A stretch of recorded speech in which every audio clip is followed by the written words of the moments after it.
हाँ भाई प्यारे बच्चों, क्लास 6 के स्टूडेंट्स, आ जाओ फटाफट। क्लास 6 का चैप्टर नंबर 11 और हम कर रहे हैं नेचर्स ट्रीजर। चैप्टर 11 का नाम है ये नेचर्स ट्रीजर। बुक आपकी ख़त्म होने वाली है, लास्ट सेकेंड चैप्टर है। कैसी चल रही है आपकी तैयारी? अभी से पढ़ो तभी तो जमदार तैयारी होगी आपके एग्ज़ाम तक की। ठीक है, तो ये जो चैप्टर है ना आपका बड़ा इंपॉर्टेंट है। क्वेश्चन भी बहुत आने वाले हैं भाई। कौन से क्वेश्चन आएंगे मैम, वो मैं आपको आज बता दूंगी, पर पहले चैप्टर को पढ़ेंगे और समझेंगे। तो क्या होता है भाई, what are natural resource? Natural resource क्या होता है, जिसे हम कहते हैं नेचर्स ट्रीजर। आपके चैप्टर का नाम भी है।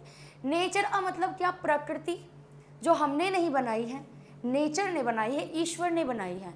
और ट्रीजर का मतलब होता है खजाना। तो ये जो नेचुरल रिसोर्सेज हैं वो हमारे लिए किसी खजाने से कम नहीं है, इस चीज़ का ध्यान रखना है।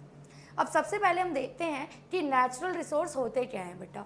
तो natural resource are the material और सब्सटेंस। नेचुरल रिसोर्स ऐसे मटेरियल या सब्सटेंस होते हैं जो हमें प्रोवाइड होते हैं बाय नेचर, नेचर के द्वारा हमें मिलते हैं, and that are essential for our life, और जो हमारे जीवन के लिए ज़रूरी हैं, जो हमारे जीवन में खजाने की तरह हैं, ट्रीजर की तरह है। For an example you can say air.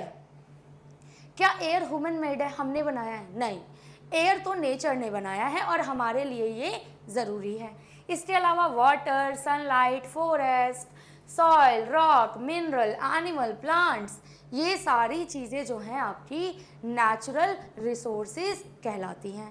ठीक, रिसोर्सेज मेड बाय ह्यूमन। अब कुछ ऐसे भी रिसोर्सेज हैं जो हम इंसानों ने बनाए हैं, ह्यूमन बीइंग ने बनाए हैं। एग्जाम्पल्स के लिए टूल्स, बिल्डिंग, ये जो एग्जाम्पल है, ये बॉटल, ये स्मार्ट बोर्ड, ये टी शर्ट, ये माइक, ये सब ह्यूमन मेड रिसोर्स है। हमारे जीवन में ये चीज़ें भी ज़रूरी हैं, लेकिन ये नेचुरल रिसोर्स नहीं है बल्कि ह्यूमन मेड रिसोर्स है। इसे हम ह्यूमन मेड रिसोर्स बोलते हैं।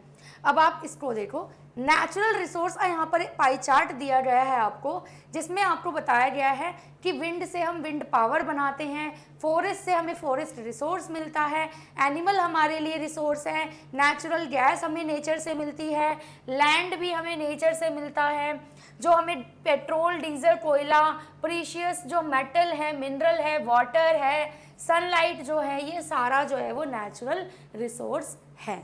ठीक, आगे नाउ टाइप्स या फिर क्लासिफिकेशन ऑफ नेचुरल रिसोर्स, कि जो नेचुरल रिसोर्स होता है उसको हम डिवाइड कैसे करें।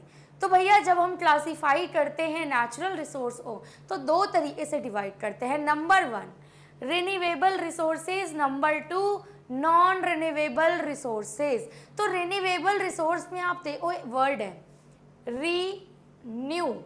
रीन्यू, रीन्यू का मतलब है ऐसे रिसोर्स जिसको दोबारा से बना सकें, जो रिन्यू हो जाए, जो खत्म ना हो।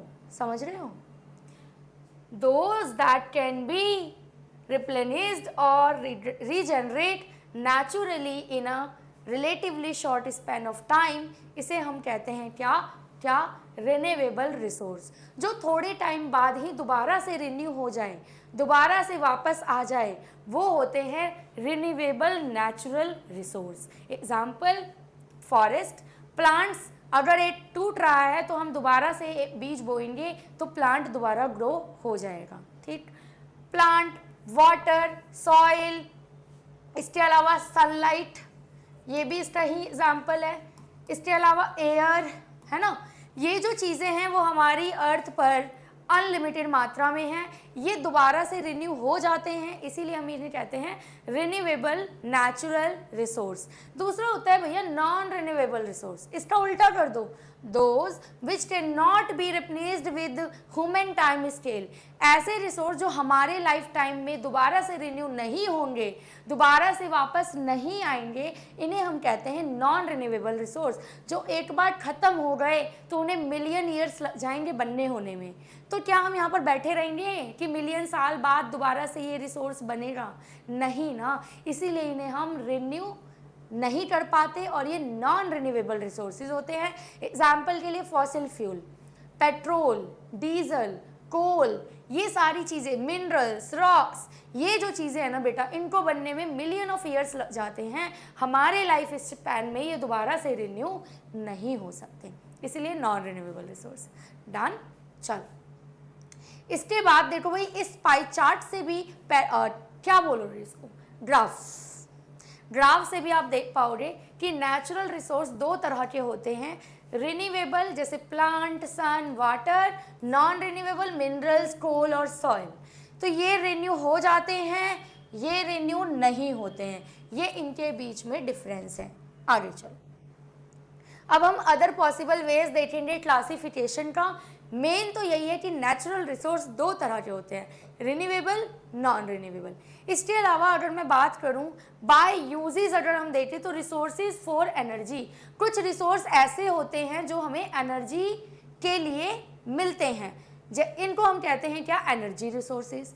फिर हम कुछ रिसोर्सेज यूज करते हैं for building, resources for life जैसे एयर, वाटर। हम बिल्ड नहीं करेंगे अगर एयर और वाटर हमारे पास नहीं होगा। इसके अलावा बाय ओरिजिन अगर मैं बात करूं तो दो तरह के नेचुरल रिसोर्स होते हैं, एक होता है बायोटिक और एक होता है अबायोटिक। बायोटिक रिसोर्स वो होते हैं जो लिविंग बीइंग से बने होते हैं जैसे प्लांट्स और एनिमल्स। अबायोटिक रिसोर्स वो होते हैं जो नॉन लिविंग होते हैं जैसे रॉक्स और मिनरल्स। तो बायोटिक और अबायोटिक ये भी बड़ा इंपॉर्टेंट है, स्टार मार्क कर लो इसको। ठीक, आगे बढ़ते हैं। नाउ इम्पॉर्टेंस और uses of different natural resource, अलग अलग जो नेचुरल रिसोर्सेज हैं उनके क्या क्या यूज़ हैं, ये आपके चैप्टर में दिया हुआ था, तो इसको हम यहाँ पर डिस्कस करेंगे। इस साइड मैंने रिसोर्स रखा है और इधर है उनके यूजेस। सबसे पहले अगर मैं बात करूँ एयर की, किसकी बात करूँ, एयर की, तो एयर किस लिए चाहिए हमें, नीडिड फॉर ब्रीथिंग, सांस लेने के लिए ऑक्सीजन, सपोर्ट बर्निंग, बिना ऑक्सीजन के बर्निंग भी नहीं होगी, कोई चीज़ जल भी नहीं सकती है, हेल्प्स प्लांट इन फोटोसिंथेसिस, और अगर एयर नहीं हुई तो प्लांट्स भी अपना खाना नहीं बना पाएंगे, फोटोसिंथेसिस नहीं कर पाएंगे। इसके बाद मैं बोलूँ वाटर के क्या यूज़ हैं, ड्रिंकिंग, एग्रीकल्चर, क्लीनिंग, साफ सफाई करना, industrial need, habitat for aquatic life. Aquatic life जो है, पानी में रहने वाले जो जीव हैं उनके लिए पानी बहुत ज़रूरी है, हमारे लिए ड्रिंक करने के लिए ज़रूरी है, एग्रीकल्चर यानी खेती करने के लिए ज़रूरी है, ये सारा वाटर का यूजेज है। अब हम बात करें सनलाइट की, सोलार एनर्जी की, तो it is a source of energy जिससे हमें एनर्जी मिलती है, विटामिन डी मिलता है, प्लांट्स फोटोसिंथेसिस करते हैं, अपना खाना बनाते हैं। यूज़ फॉर सोलार हीटर, कई सोलार हीटर हैं जो सन की एनर्जी से ही चलते हैं, और सोलार पावर जिससे इलेक्ट्रिसिटी भी जनरेट की जाती है। ठीक, फिर आता है फॉरेस्ट यानी कि प्लांट, हमें इनकी क्या ज़रूरत है भाई, इनका क्या यूजेस है भाई, तो फॉरेस्ट जो होते हैं वो हमें प्रोवाइड करते हैं oxygen, food, medicine, timber, habitat, prevent soil erosion. Soil erosion होता है मिट्टी को बहने से रोकना। तो जो प्लांट होते हैं या जो फॉरेस्ट होते हैं ना बच्चे, उनकी जड़ें सॉइल को जकड़ के रखती हैं, जिस वजह से मिट्टी बर्बाद नहीं होती, सॉइल का इरोजन नहीं होता। फिर आता है आपका सॉइल, रॉक्स और मिनरल्स, इनके क्या यूज़ हैं, सॉइल सपोर्ट प्लांट ग्रोथ है ये, जिसमें कि मिनरल आएगा जिसे बिल्डिंग करने में हम यूज़ करते हैं, टूल्स बनाते हैं, मैन्युफैक्चरिंग का सारा काम हमारा, जितने भी टाइल्स हो गए आपके, ब्रिक्स हो गए आपके, ये सारा आपका इसी में जाएगा, रॉक्स और मिनरल में। फॉसिल फ्यूल की बात करूँ, कोयला, पेट्रोलियम और नेचुरल गैस, तो इनका यूज़ एनर्जी, ट्रांसपोर्ट और इंडस्ट्रीज़ में किया जाता है। आपको भी पता है कि पेट्रोल, डीजल और कोल जो है उससे बड़ी बड़ी गाड़ियाँ भी चलाई जाती हैं। ठीक, तो ये सारे हो गए आपके uses. Now we will studied कि क्या क्या चैलेंजेस हैं जब हम कंजर्वेशन करते हैं, सस्टेनेबल यूज़ करते हैं। ठीक है, कि ये जो रिसोर्सेज हैं, हमें पता है कि नेचुरल रिसोर्सेज दिन प्रतिदिन ख़त्म होते जा रहे हैं, उनका नुकसान हो रहा है। तो क्या है ऐसे challenges? Challenge number 1, deforestation. Deforestation का मतलब होता है ट्रीज कटिंग। जब लार्ज अमाउंट पर बहुत सारे पेड़ काटे जाते हैं तो हम इसे डिफॉरेस्टेशन कहते हैं। ओवर यूज़, आज के टाइम पे रिसोर्सेज का ओवर यूज़ हो रहा है, लोग ज़्यादा यूज़ कर रहे हैं। एक ही घर में 10-10 गाड़ियाँ चल रही हैं जिसमें अलग अलग petrol, diesel, natural gas use हो रही हैं। इसके अलावा जितने भी पॉल्यूशन है आपके, एयर पॉल्यूशन, वाटर पॉल्यूशन, ये सारा कहीं ना कहीं हमारे नेचुरल रिसोर्स के लिए थ्रेट है, यानी कि मुसीबत की बात है। We must conserve resources by method. अब हमें क्या करना है, रिसोर्सेज को बचाना है, प्रिजर्व करना है। तो कैसे करेंगे, सबसे पहला हम क्या यूज़ करते हैं, 3 R's। 3 R's यूज़ करते हैं, जिसमें पहला R होता है रिड्यूसिंग वेस्टेज, यानी कि आप वेस्ट कम करो, चाहे वो वाटर हो चाहे वो एनर्जी हो।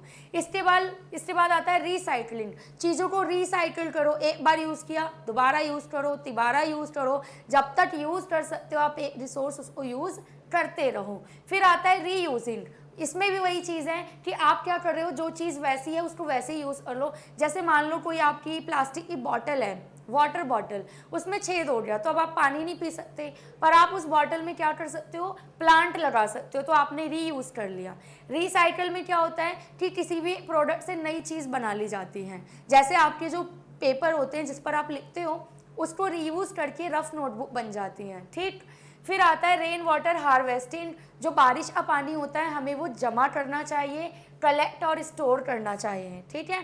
Protecting forest and planting tree, पहली बात हमें पेड़ नहीं काटने, दूसरी चीज़ हमें बहुत सारे पेड़ प्लांट करने हैं यानी लगाने हैं।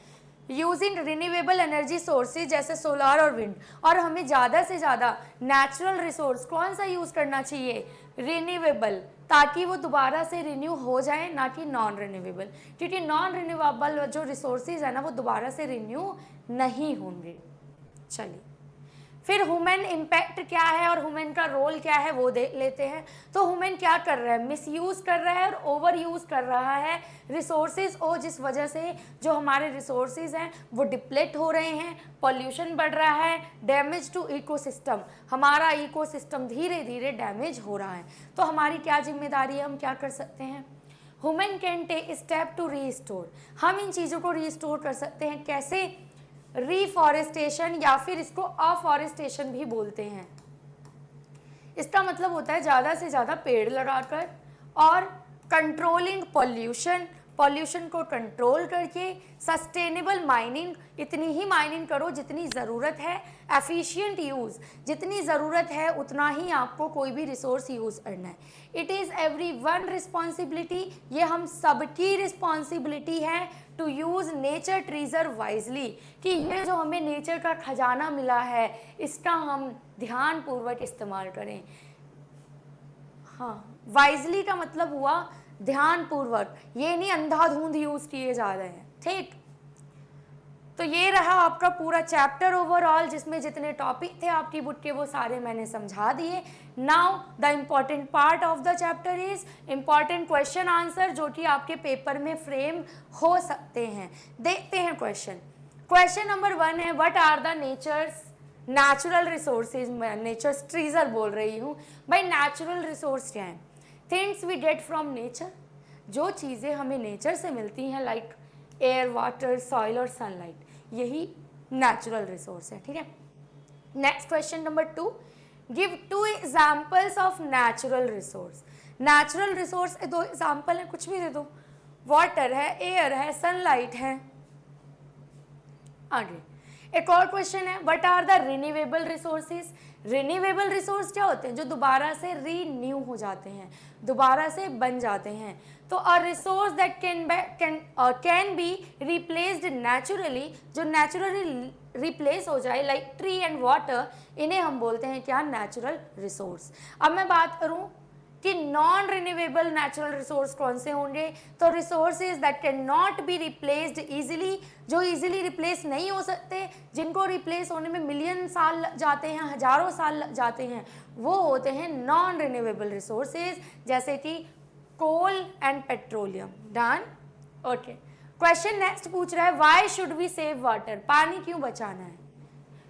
हमने तो बोला कि पानी जो है ना वो क्या है, रिन्यूएबल है, वो दोबारा से बन जाता है। जितना पानी पृथ्वी पे तब था जब पृथ्वी बनी थी, उतना ही पानी आज भी है। 70% वाटर हम शुरू से देखते आ रहे हैं। फिर why do we save water, because it is limited and needed for all living being, क्योंकि जो पानी हमारे यूज़ के लिए है वो लिमिटेड है। ज़्यादा पानी समुद्र में है और वो सॉल्टी वाटर है, हमारे यूज़ के लिए वो नहीं है, और पानी की ज़रूरत हर एक लिविंग बीइंग को है, इसीलिए हमें पानी सेव करना है। Now what is rain water harvesting, बारिश का जो पानी है उसको हार्वेस्ट करते हैं, इसका क्या मतलब है? इसका मतलब है बारिश के पानी को कलेक्ट करना, collecting and storing rain water for later use, ताकि हम उस पानी का बाद में यूज कर सकें। ठीक, चलिए एक और क्वेश्चन है कि mention one use of forest. Forest का कोई एक यूज बताओ। भाई हजारों यूज हैं फॉरेस्ट, आपको तो एक ही बताना है। Forest give us oxygen and would, फिर भी मैंने यहाँ पे 2 बता दिए हैं। ठीक, हाउ इज सनलाइट यूजफुल, अब ये सनलाइट क्यों जरूरी है? It helps plant to make food, plants photosynthesis से खाना बनाते हैं। इसके अलावा ये एनर्जी भी हमें देता है, विटामिन डी भी ह्यूमन बीइंग को कौन देता है? भाई सनलाइट। ठीक, आ जाओ। क्वेश्चन है कि what happen if we waste natural resource, अगर हम नेचुरल रिसोर्स वेस्ट कर देंगे तो क्या होगा? दे में फिनिश, वो खत्म हो जाएंगे, एंड हार्म द एनवायरमेंट, और जो हमारा एनवायरमेंट है वो हार्म हो जाएगा, उसको नुकसान पहुंचेगा। Last question, how can we protect nature's treasure, ये जो नेचर का खजाना है, ये जो नेचुरल रिसोर्सेज हैं, हम इन्हें कैसे बचा सकते हैं भाई?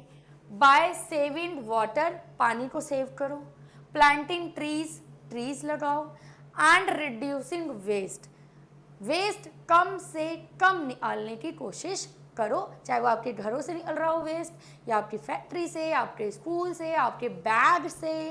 कोशिश करो कम से कम पेज फाड़ो, क्योंकि एक एक पेज जो आप फाड़ के फेंक रहे हो ना, उसके लिए पेड़ों की कटाई होती है, और पेड़ क्या है? एक नेचुरल रिसोर्स, यानी नेचर्स ट्रीजर। ठीक है बच्चे, तो आई होप ये वीडियो आपको समझ में आई होगी, चैप्टर अच्छा लगा होगा, और वीडियो अच्छी लगी हो, चैप्टर अच्छा लगा हो तो आप लाइक कर सकते हो। कोई पर्टिकुलर चैप्टर पे आपको एक्सप्लेनेशन चाहिए या किसी पर्टिकुलर चैप्टर का क्वेश्चन आंसर चाहिए तो आप कमेंट भी कर सकते हो। ठीक, चलिए मिलते हैं नेक्स्ट वीडियो में।